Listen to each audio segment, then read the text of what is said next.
Surat airport પરથી hybrid ગાંજાની હેરાફેરીનો પર્દાફાશ। બેંકોકથી આવેલા મુસાફર પાસેથી ડીઆરઆઈની ટીમે 1.68 કિલો હાઇબ્રિડ ગાંજાનો જથ્થો જપ્ત કર્યો।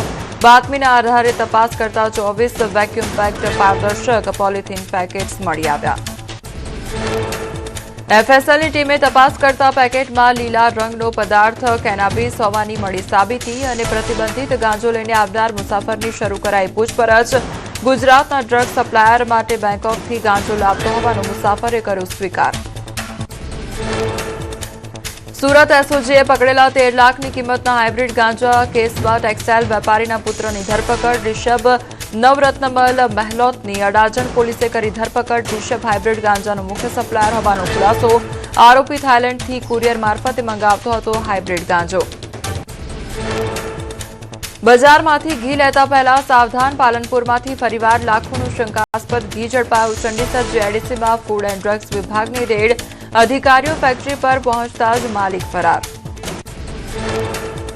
ફેક્ટરીમાં લાખો રૂપિયાનો શંકાસ્પદ ઘીનો જથ્થો મળી આવ્યો। ફૂડ વિભાગે પોલીસને બોલાવી આગળની કાર્યવાહી હાથ ધરી। અગાઉ આ જ ફેક્ટરીમાંથી ઝડપાયું હતું 35 લાખનું શંકાસ્પદ ઘી।